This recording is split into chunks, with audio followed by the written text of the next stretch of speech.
Muy buenas, queridos estudiantes. Siguiendo con el programa de la materia Transporte Multimodal, vamos a ver ahora la protección física y jurídica de la carga.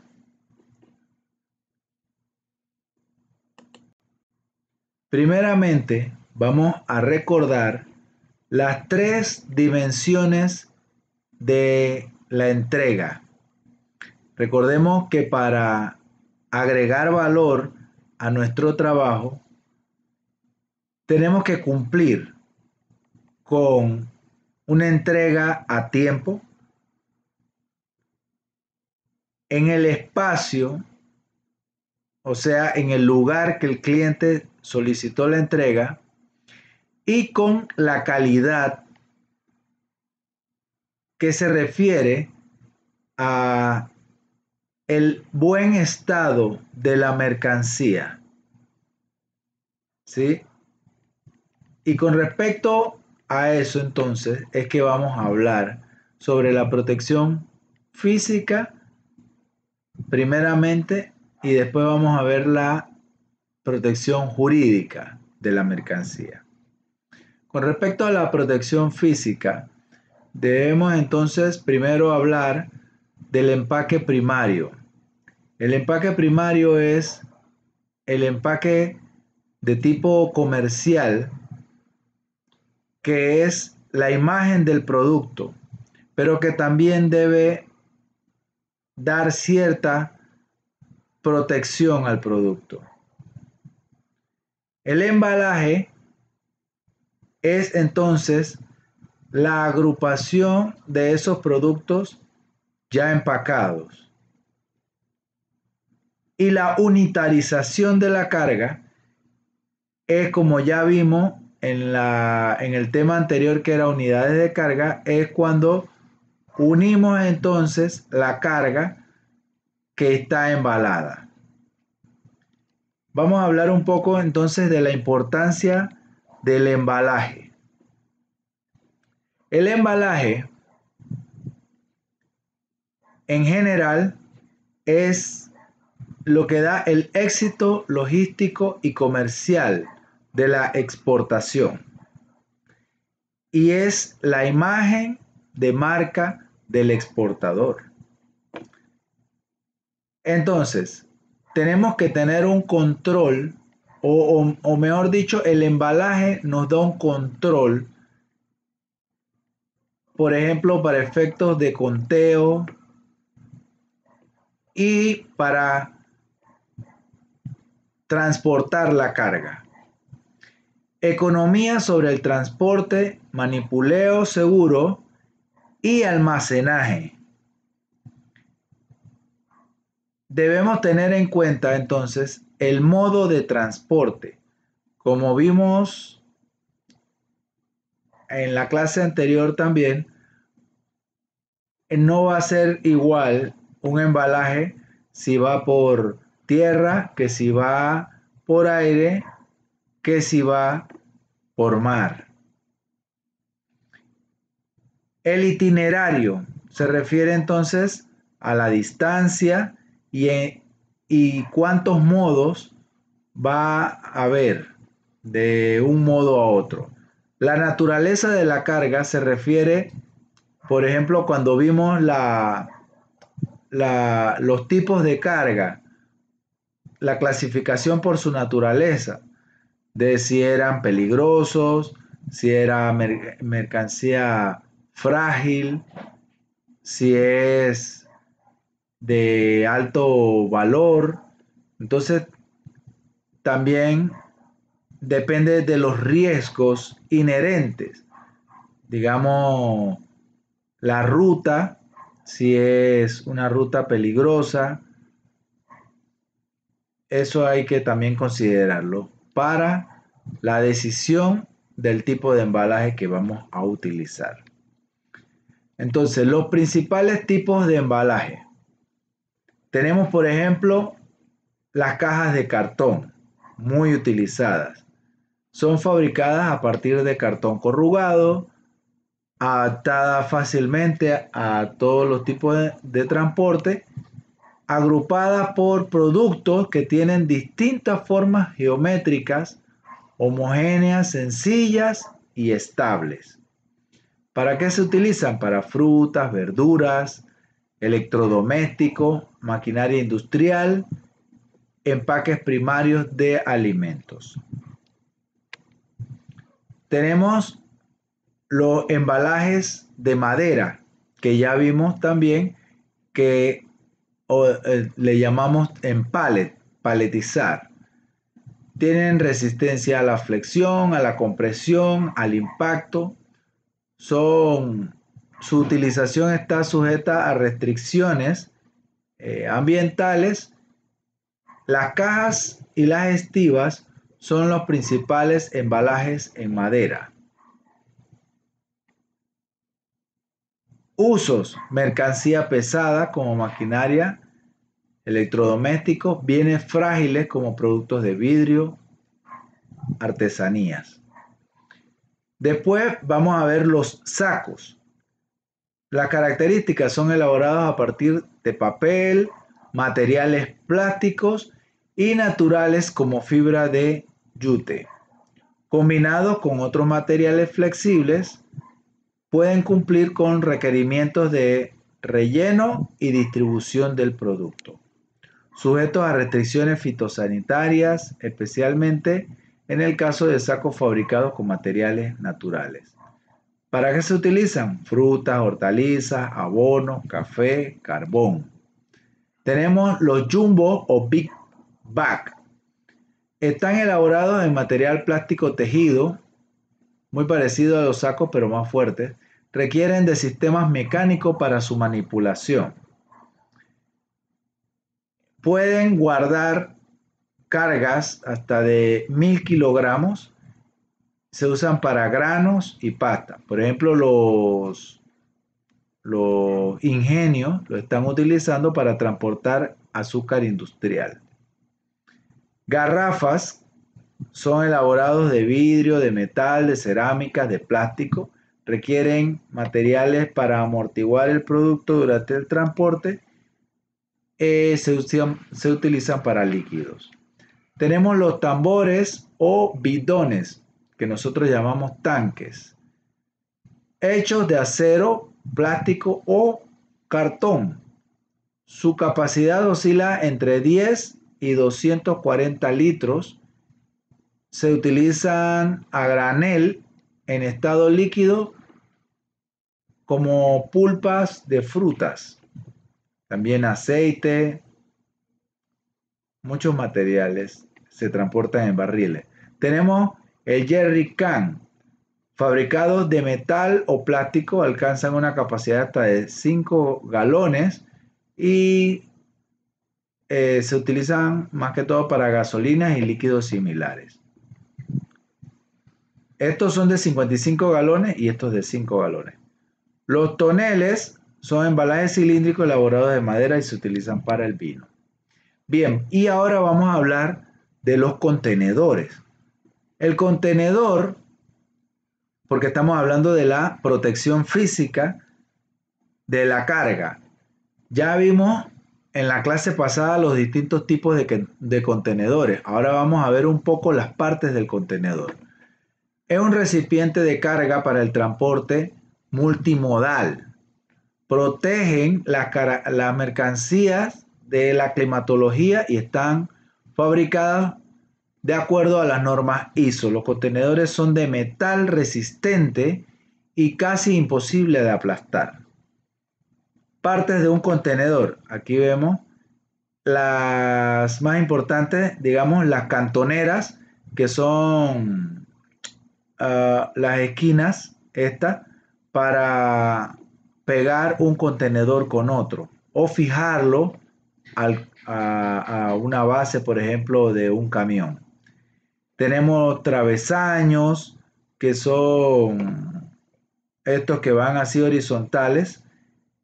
Tenemos el techo, las paredes laterales, el piso, el armazón trasero, el armazón de al frente, que vamos a verlo un poco más detallado aquí.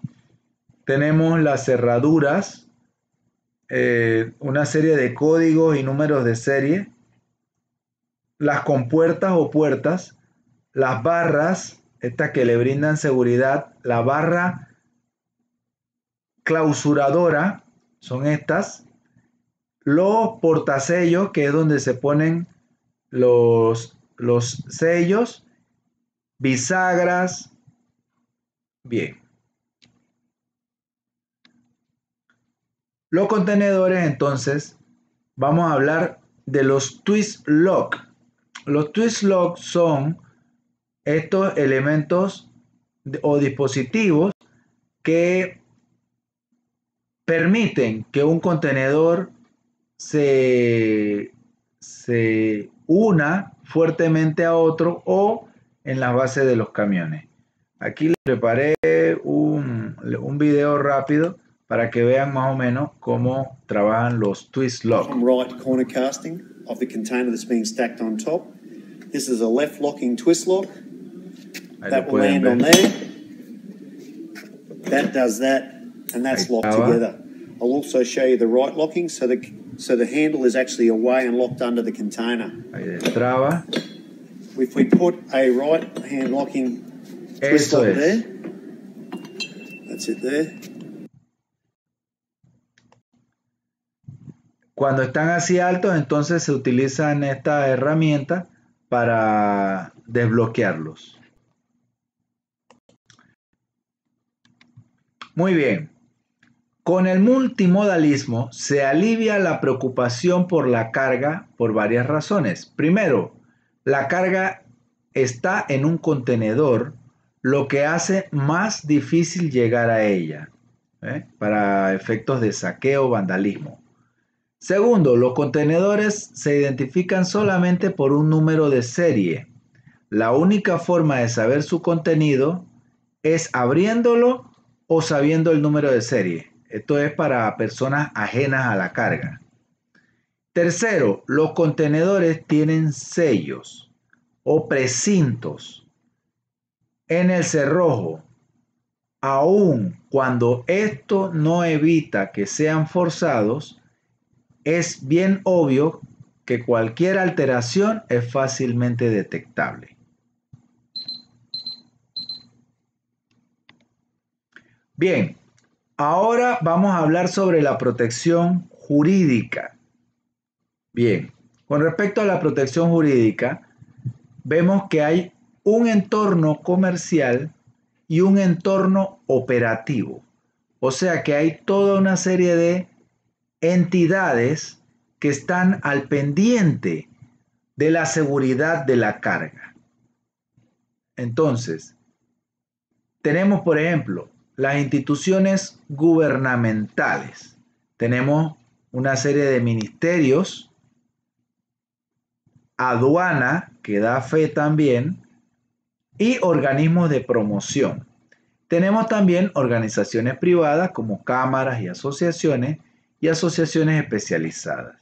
En el entorno operativo hay también, por parte del usuario, están los exportadores, los importadores, comercializadores y los prestatarios de servicios o de tercerización. Tenemos los embaladores, operadores de contenedores, almacenadoras, los operadores portuarios, los transportadores, aseguradoras, agentes y los bancos. Por ejemplo, los bancos son una fuente también de garantía de que actúan como intermediarios para efecto del flujo de dinero. Entonces aquí hay seguridad también, con una serie de productos que ofrecen los bancos, como cartas de crédito y aceptación bancaria, que hacen también que el vendedor y el comprador se sientan más seguros en las transacciones. Aduana también evita que contrabando, que haya terrorismo, también, digamos, la piratería. Así que todas estas asociaciones están dando fe de la seguridad jurídica de la carga. Hay una serie de componentes de la DFI, que DFI sería la distribución física internacional. Tenemos una serie este es el símbolo de documentos. Entonces hay una serie de documentos o burocráticos que aseguran también jurídicamente la carga. Tenemos los contratos de compraventa, contratos de transporte internacional, convenios internacionales, los Incoterms, que ahora vamos a ver de qué se tratan, el crédito documentario, seguros de transporte y acuerdos comerciales. O sea que hay toda una serie de papeleos legales. Tenemos una serie también de convenios internacionales entre los países, dependiendo del modo. Por ejemplo, en mar, los conocimientos de embarque o bill of loading. Por aire están guías aéreas. Por carretera, los conocimientos de embarque por carretera. En el multimodal, el documento de transporte multimodal. Fluvial, también tenemos los conocimientos de embarque fluvial, y lacustre, conocimientos de embarque lacustre. Bien, las normas oficiales de la Cámara de Comercio Internacional para la interpretación de los términos comerciales facilitan la conducta del tráfico internacional. La referencia de los Incoterms 2000 es un documento de compraventa que define claramente las obligaciones respectivas de las partes y reduce el riesgo de complicaciones legales. Estos son los famosos Incoterms. ¿Qué determinan los Incoterms?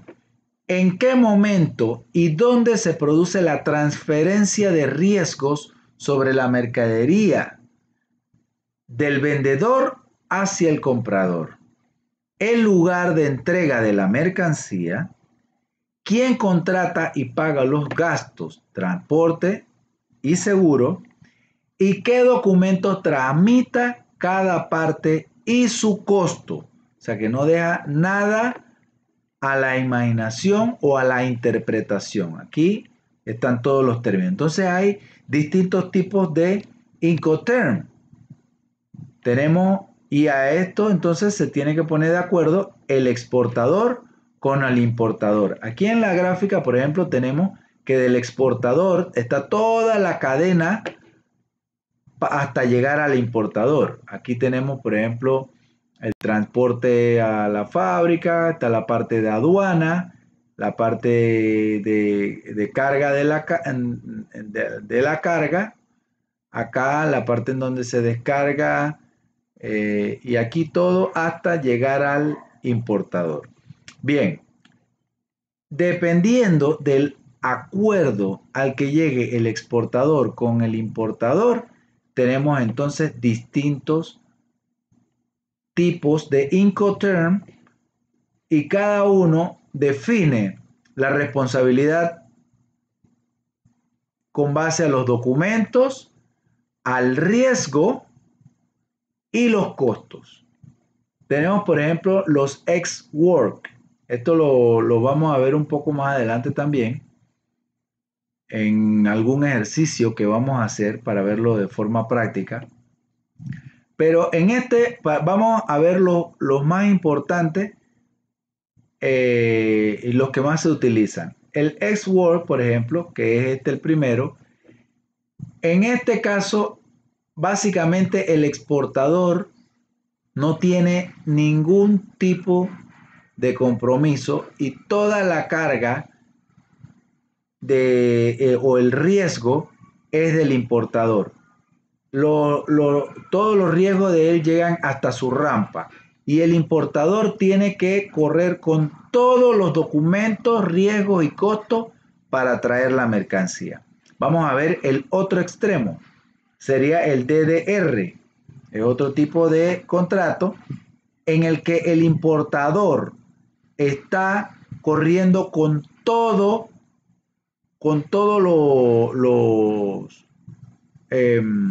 los documentos, riesgos y costes.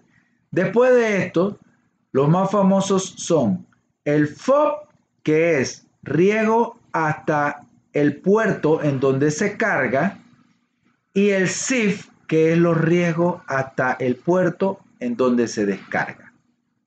Bien.